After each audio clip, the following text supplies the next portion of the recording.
I've been good all week, stayed in my lane. Put the work in, kept my body and brain. Early mornings, late nights, focus tight. So if I want a little sweet, that's my right.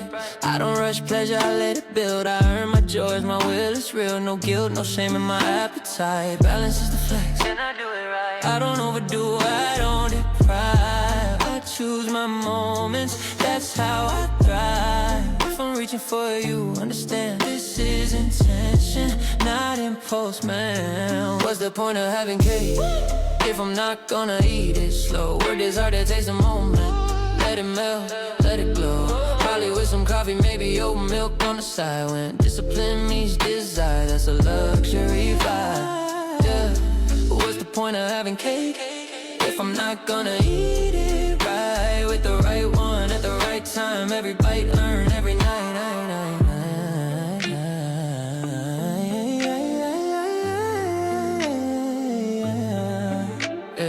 I don't snack on chaos, don't feed confusion. I like clarity mixed with a little illusion. Conversation rich, laughter thick, chemistry clean, yeah, that's my fix. We'll burn it out with a walk of dawn, or dance it out till the night is gone. I don't chase pleasure, I let it choose me when it's aligned. It moves smoothly, I'm not reckless, I'm relaxed. I don't rush the good, I let it last. If I invite you into this space, know I measured the cost, yeah.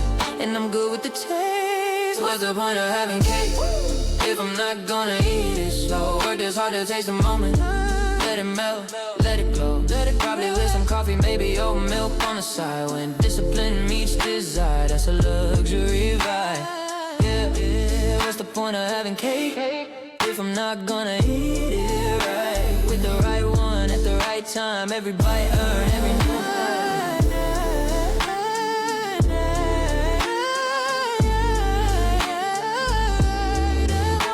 No extremes, just intention. Self-control with a little intention.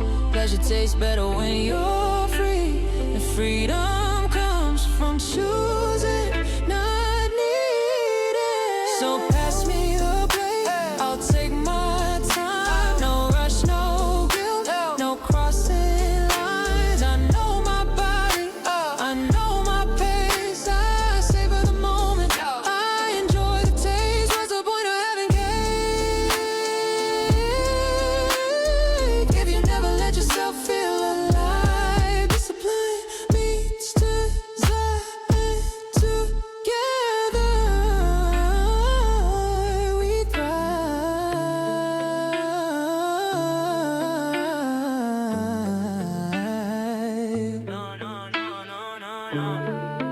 Life's meant to be enjoyed responsibly.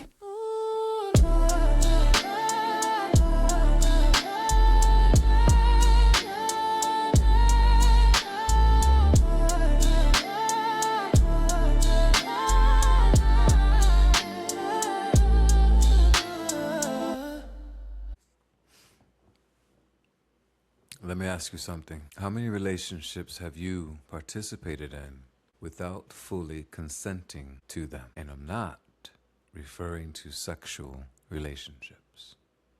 I'm referencing life relationships, friendships, jobs, business partnerships, family expectations, community obligations. And also, how many times have you said yes when your spirit was screaming no? Welcome back. I'm Law, author of Enunciate Your Needs and Practices for Presence, and soon very happy to announce my latest titled Consent. It's a series. And it's also the first book in my Sovereign Desires imprint, Consent.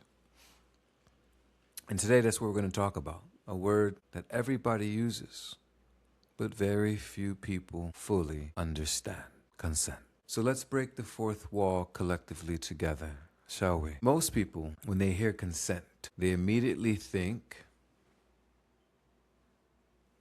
sex. And yes, Consent absolutely matters there. And we're going to get there, but we're going to pin that for now. Because consent is much, much bigger than sex. I mean, much bigger. Consent is the foundation of every healthy relationship you'll ever have. Now, let's simplify. Consent is permission, agreement, participation, choice. Consent is not obligation, coercion, pressure, manipulation. It's a choice. Consent also isn't just saying yes. Consent is having the freedom to say no.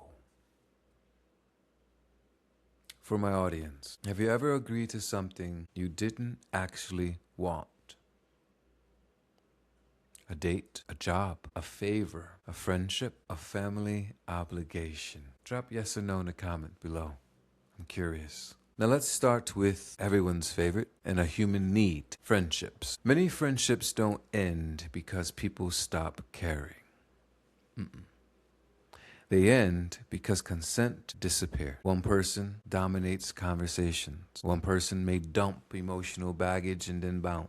One person may ignore boundaries. One person may even expect unlimited access to you. Meanwhile, the other person never says, "This no longer works for me." And have you noticed that resentment is often unspoken non-consent? Now let's talk family. We're going there. Because family has a unique way of volunteering things for you. Have you been here? You coming? Or you helping?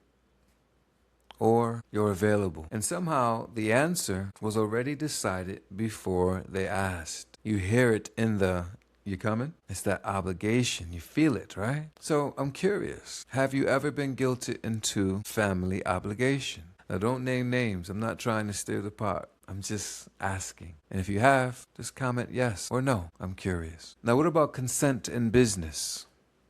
Business owners, please hear me. And please listen carefully. Not every opportunity deserves your yes. And if I could be even clearer, revenue is not consent. Just because somebody offers money doesn't mean you should accept. The values don't align. If the timing is wrong, if the relationship is unhealthy, you can decline. Because a profitable misalignment is still a misalignment. Choose carefully. Now, what about communities? Yes, consent applies to community too. How so? Well, just because you can participate doesn't mean you should participate in everything, because every yes costs something. Your time, your attention, your energy, your focus. Some people are so busy helping everybody else that they've accidentally become a non-profit entity or organization. Now, we'll unpin it. Let's talk about where most people think consent lives: sex. And here's the thing. Consent isn't complicated.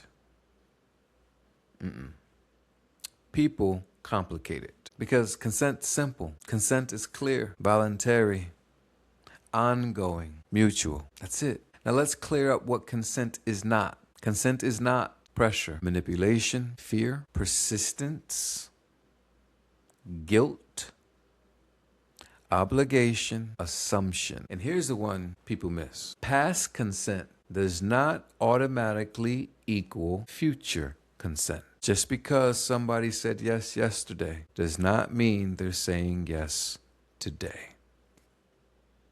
That's where that assumption piece comes in. Because consent must remain present. Now, have you noticed how everything keeps coming back to presence? Because consent lives in the present, not in the past, not in assumptions, not expectations, only in the present. Now, collectively, let's discuss the signs that we all can identify when consent is missing. The warning signs, right? You know consent is missing when people feel pressured. Now let's land there. When someone asks you to do something and you feel pressured to say yes or no, you can feel that consent is missing. No, it's really that simple. Again, people complicate it. You can tell consent is missing when communication becomes vague. Now remember, we're now in the sex realm. So when communication is vague, you can tell when consent is missing. When boundaries disappear, you can tell when consent is missing. When assumptions replace conversations, you can tell consent is missing. And when silence becomes agreement, you can tell consent is missing. And this goes for both genders, that silence piece. And let's play in that realm together. And I want to debunk a myth when it comes to silence. Silence is not clarity. Let me say that again. Silence is not clarity. And uncertainty is not enthusiasm. Now see, this is where erotic intelligence enters the conversation. Because erotic intelligence asks, what does the other person actually want? Not, what can I get? That is a very, very different question. And this is one of the reasons why I wrote the book, Consent. It was because I realized that most people don't struggle with desire. They struggle with communication. They struggle with asking for what they want, their desire. They struggle with listening. They struggle with hearing their partner, their cues, their consent. They also struggle with accepting. Especially when the answer isn't what they wanted. Now together, we're going to discuss the hardest part when it comes to consent. And we're going to be honest together. Ready? The hardest part of consent isn't hearing yes. Hardest part is respecting no. And that is where maturity lives. For my audience, what's harder for most people? What do you think? Asking or accepting the answer? Drop it below in the comments. I'm curious. And here's what I've learned. Consent isn't just about protecting people. It's about honoring people, honoring their choices, their boundaries, their autonomy, and more importantly, honoring their humanity. The healthiest relationships aren't built on attraction or obligation or convenience. The healthiest relationships are built on agreement, mutual participation, mutual respect, mutual understanding. That is consent. And this has been Erotic Intelligence. I'm so happy that this book is coming out. I feel like it's perfect timing, the summertime, and I can't wait for you all to read it. The moment people are free to say no, their yes finally means something.